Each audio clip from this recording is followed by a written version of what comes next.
Magandang araw po sa inyo. Ako po si Brother Aris para pangunahan muli kayo para sa pagbubulay-bulay ng salita ng Diyos. Nais kong palakasin ang inyong loob at pagtibayin ng inyong pananampalataya. Pananampalataya sa Diyos ang pag-uusapan natin ngayon.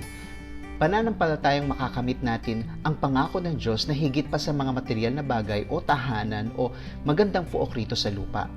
Nais ng Diyos na hangarin natin ang tahanang panlangit. Tumungo po tayo sa bagong tipan sa liham sa mga Hebreo chapter 11 verses 8 to 10. Dahil sa pananampalataya, sinunod ni Abraham ang utos ng Diyos na pumunta sa lugar na ipinangako sa kanya.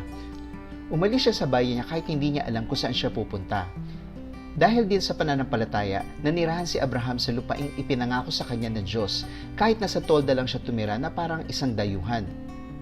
Tumira rin sa tolda ang anak niya na si Isaac at apo si Jacob, na tagapagmana rin ng pangako ng Diyos. Sapagkat ang talagang inaasahan ni Abraham ay isang lungsod na may matibay na pundasyon na ang Diyos mismo ang nagplano at nagtayo. Ginamit niya ang ilang mga prominenteng tauhan sa kanilang kasaysayan na mababasa sa Lumang Tipan. Sa nabasa natin, ang lolo nilang si Abraham ang ginamit niyang halimbawa. Ang ganda ng sinabi sa verse 8, nag-uumpisa sa pananalig o sa pananampalataya sa Diyos. Dahil nagtitiwala siya sa Diyos, nagawa niyang sumunod. Alam nating napakahalaga sa relasyon natin sa Diyos ang pagiging masunurin sa Kanya. Alalahanin natin, siya ang ating Diyos at tayo'y Kanyang mga anak. Siya ang nagtatakda ng landas natin at nagbibigay ng mga utos, hindi po tayo. Siya ang pinakikinggan natin, hindi yung inuutusan natin siya. Ang tinutukoy na kaganapan rito ay sa Aklat ng Genesis chapter 12 verses 1 to 3. Binibigyan ng Diyos si Abraham ng misyon para sa bagong simulain sa pamamagitan niya.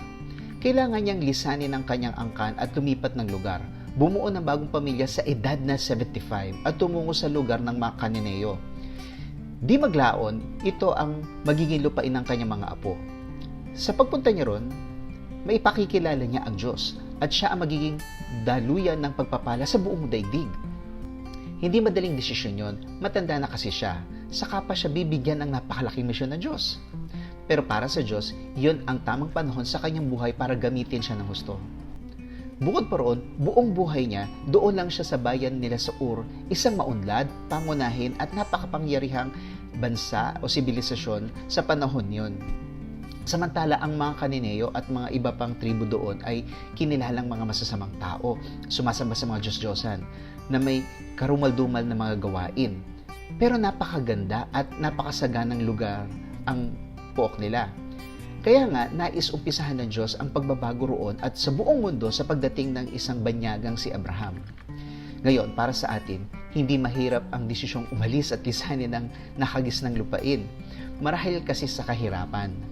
Marami din namang magaganda at mauunlad na bansa at may pagkakataong umunlad rin ang buhay natin doon, hindi po ba? Kaya nga, marami sa ating mga kababayan ang nangingibang bansa na at ayaw nang bumalik sa Pilipinas. Kahit nami-miss nila ang mga kaibigan rito at kamag-anak at mga tanawin, syempre. Okay lang naman yon, walang masama doon. Verse 9, bilang banyaga, hindi tumira si Abraham sa isang permanenteng tahanan.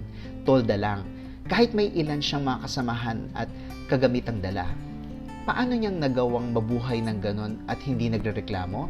Ayon sa talata, may kakayanan siya dahil nakatutok siya sa Diyos. May pananalig siya sa nagsugos sa kanya roon. Plano ng Diyos yun.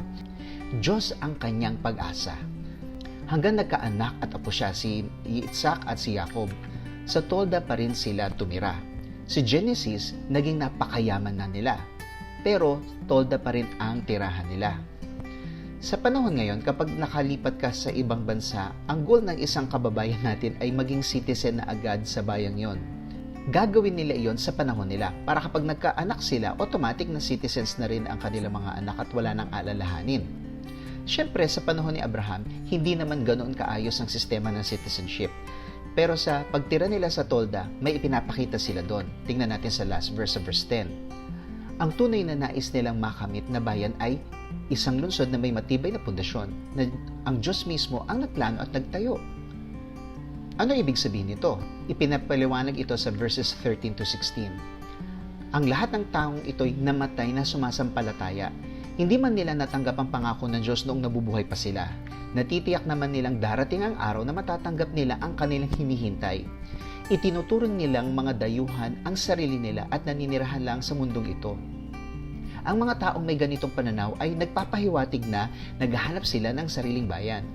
Kung ang bayang iniwan nila ang iniisip nila, may pagkakataon pa silang makabalik.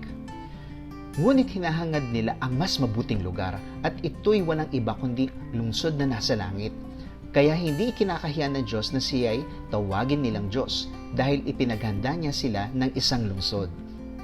Nakita niyo ang pagpapaliwanag sa verse 16? Mabuting lugar na nasa langit.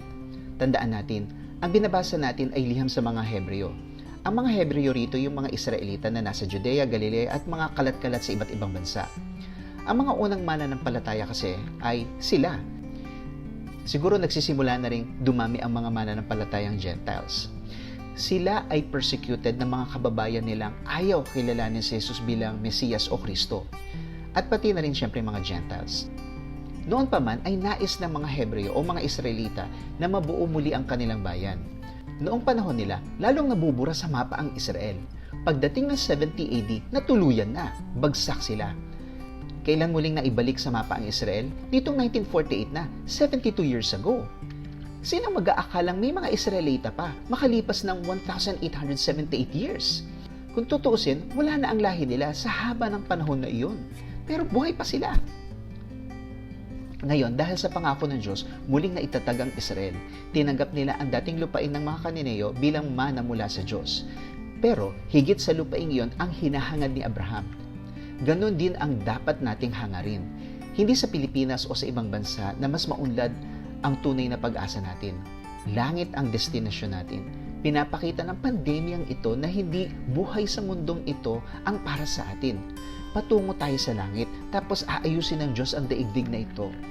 Wala nang kasamaan rito, hindi na nabubulok, nasisira o nakakamatay. Magiging masagana at ligtas na ang lugar ang daigdig na ito, tapos ibabalik tayo ng Diyos dito muli. Ang daigdig na ito ay parang langit na rin. Nasaan ang pananampalataya mo, kapatid? Sa Diyos dapat, maging masunurin ka, tulad ni Abraham.